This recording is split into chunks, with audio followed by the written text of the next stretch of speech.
लंबे समय तक नौकरी के बाद रिटायर हो चुके किसी भी शख्स के लिए सबसे बड़ा सहारा होती है उसकी पेंशन, और इसके सहारे वो बाकी की जिंदगी काटता है, गुजारता है। अगली शिकायत जो जी हेल्पलाइन के पास आई, उसमें ऐसा ही सहारा दिलीप कुमार से छीन चुका था।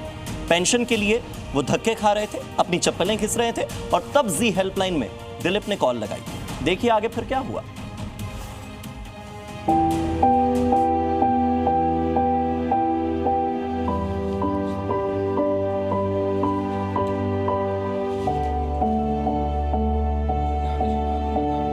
साठ के बाद की उम्र में जब सोचा था कि जिंदगी की भागदौड़ के बाद अब जीवन आराम से गुजरेगा, उस वक्त में जबलपुर के रहने वाले दिलीप कुमार मजदूरी कर अपना और अपने बच्चों का पेट पालने पर मजबूर है। नौकरी के वक्त सोचा था कि रिटायरमेंट के बाद पेंशन और ग्रेच्युटी की मदद से जिंदगी अच्छे से बीतेगी, लेकिन सरकारी लापरवाही से वो भी ना हो सका। उनको पेंशन नहीं मिल रही सर, इसीलिए परेशान हो रहे सर। रिटायरमेंट होने के बाद भी उनको मजदूरी करना पड़ रही है। बीमारी भी है, तबीयत भी खराब रहती है, तो भी ये लोग हम लोग को कुछ दे नहीं रहे हैं। क्या चाहती हैं? हम चाहते हैं हमारा हक हमको मिले। दिलीप कुमार महिला बाल विकास विभाग में नौकरी करते थे, जिससे 2024 में वो रिटायर हुए। पहले उनका रेगुलर होने को लेकर विवाद था। इसकी वजह से उन्हें रिटायरमेंट के बाद ना तो ग्रेच्युटी मिली और न ही पेंशन का पैसा। फैसले के विरोध में दिलीप कुमार ने हाईकोर्ट का रुख किया, जिसमें मई 2024 में उनके हक में आदेश आया। और 2010 में मेरे को रेगुलर किया, फिर से मेरे को तो मुझे एनपीएस में डाल दिया।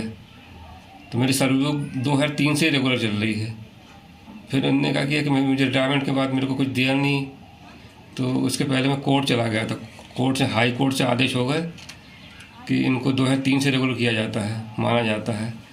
तो उन्होंने पेंशन शाखा को 2003 से रेगुलर का मुझे भेज दिया सब अनुमोदन करने के लिए, तो पेंशन शाखा ने अनुमोदन नहीं किया। कोर्ट ने तो ऑर्डर कर दिया, लेकिन उसके बाद भी उनको पेंशन नहीं दी गई। जब भी वो अपने हक की बात करने के लिए जाते हैं तो उन्हें खाली हाथ लौटा दिया जाता है। ये कहा जाता है कि अनुमति का इंतजार है। पेंशन की कमी से ना तो अब दिलीप अपनी बेटी की शादी करा पा रहे हैं और ना ही परिवार का गुजारा बसर हो रहा है।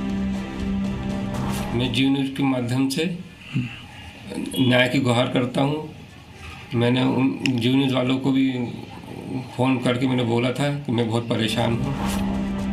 दिलीप ने जी हेल्पलाइन को जब कॉल लगाया तो हमारी टीम ने अधिकारियों से सवाल पूछे कि क्यों कोर्ट का ऑर्डर तक नहीं माना जा रहा है। हमारी टीम उसके बाद दिलीप कुमार को लेकर जिला कलेक्टर के पास पहुंची, जहां उन्होंने जल्द ही इस मामले का हल निकालने की बात कही।